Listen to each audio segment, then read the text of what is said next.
Nah, kita masuk bagian nodul ya. Nodul ini seperti kacang-kacang yang bentuknya bentuknya seperti kacang hijau gitu ya, banyak di segala pembuluh darah kita.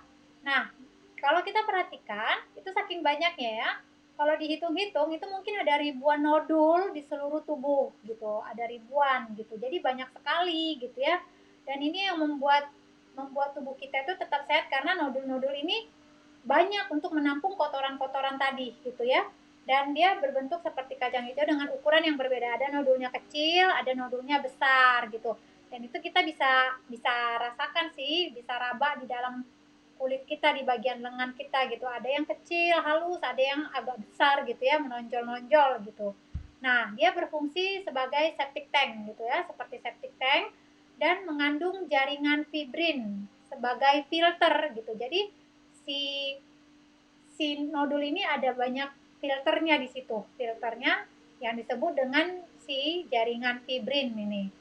Lalu tugasnya dia itu adalah memfilter, menetralkan, mengikat dan menghancurkan semua sampah, toksin dan antigen yang masuk ke dalam tubuh. Jadi jaringan ini, nodul ini itu tugasnya sangat banyak ya. Kalau tadi kan mengangkut sambil mematikan gitu ya si cairan tadi, pembuluh tadi mengangkutnya ke nodul gitu.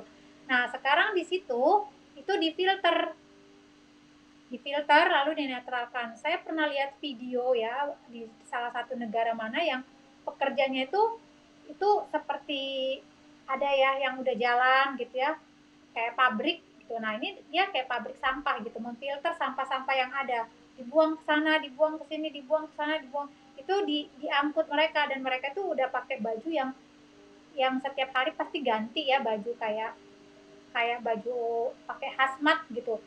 Kepalanya dibungkus helm atau apa gitu, tangannya pakai sarung tangan, baju mereka juga baju khusus gitu ya, supaya baju dari rumah atau mereka ganti baju di situ. Nah, mereka memang tugasnya itu ngefilter sampah gitu, menetralkan. Lalu, oh ini sampah kering, ini sampah basah, ini dipilah gitu, di dipisah-pisah gitu kan.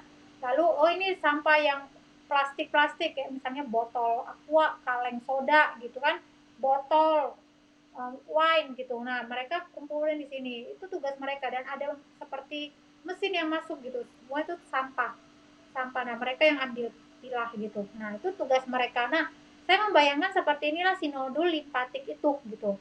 Dia memfilter lalu yang bisa dinetralkan akan dinetralkan, yang tadinya asam sekali karena ini kan sifatnya limpatik lalu dinetralkan, dibasahkan gitu supaya tidak menjadi toksik bagi sel yang berikutnya gitu atau sel-sel lain atau pada si nodul itu sendiri nggak jadi makin asam gitu.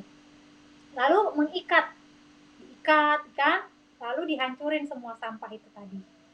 Nah, sampah itu bisa dalam bentuk toksin, antigen, patogen, lalu sampah-sampah hasil sisa metabolisme yang tidak yang udah dibuang sama sel, pupnya sel, lalu pup hasil sisa-sisa pencernaan yang tidak diproses itu adalah sampah gitu ya, kayak di rumah kita bekas bekas makanan atau ketika kita masak ada yang tidak diolah gitu ya, baik kan kita bersihin kulit-kulitnya apa segala macem duri.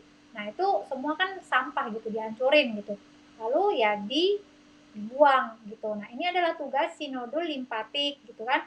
Memfilter, menetralkan, mengikat, dan menghancurkan semua sampah toksin dan antigen gitu. Memang tugasnya seperti itu. Jadi kita melihat sekali lagi bahwa proteksi berlapis-lapis diberikan oleh pencipta kita untuk kita bisa sehat, bisa survive gitu.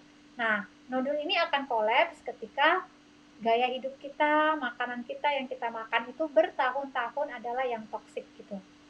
Dan ya dia akan bisa pecah gitu kan, bisa bisa elastisitasnya bisa hancur gitu dan ketika itu kan bisa menyebar ke bagian yang lain kotoran-kotoran itu gitu ketika nodulnya udah terlalu berat gitu.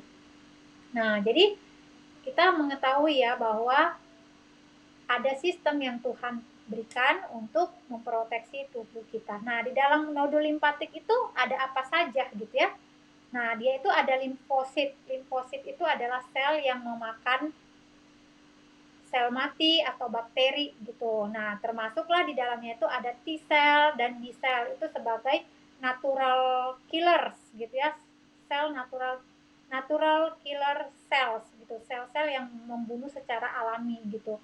Yang dihasilkan oleh si kelenjar timus yang mendewasakan B cell menjadi T cell gitu. Lalu yang dihasilkan oleh bone marrow gitu kan si B cell ini. Nah, terus ada neutrofil, bagian dari sel darah putih, ada sel plasma gitu kan. Lalu ada makrofag yang juga memakan sel gitu kan, ada antigen lain, lalu ada molekul antibodi. Nah, di dalam nodul limfatik ini banyak sekali agen-agennya ya. Agen-agen yang untuk melakukan tugas memfilter tadi, menetralkan, mengikat, menghancurkan. Karena ada siapa?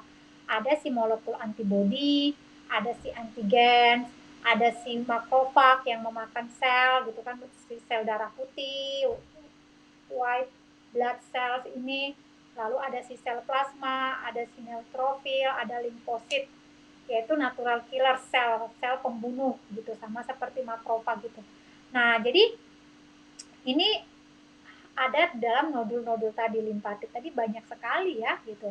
Jadi pasukan-pasukan yang melawan, yang menghancurkan sel itu dihadang oleh si nodul, si molekul antibodi tadi yang ada di nodul oleh si itu tadi. Itu yang membuat kita ya tetap santai gitu ya, tetap rileks gitu. Cuman memang nggak boleh terlalu santai karena kita harus memperhatikan apa yang kita makan supaya nodul limfatik ini tidak kolaps dan antibodi kita juga tetap strong, limfositnya tetap strong, makrofagnya tetap strong. Jadi ketika kita sekali-sekali cheating gitu ya, makanan yang tidak sehat gitu, yang memakan, memasukkan ke dalam mulut sesuatu yang menjadi musuh sel sesekali gitu. Nah, mereka itu siap langsung membersihkan gitu, siap langsung menyelesaikannya gitu dan tidak menjadi toksik bagi tubuh kita gitu. Nah, ini si nodul limfatik.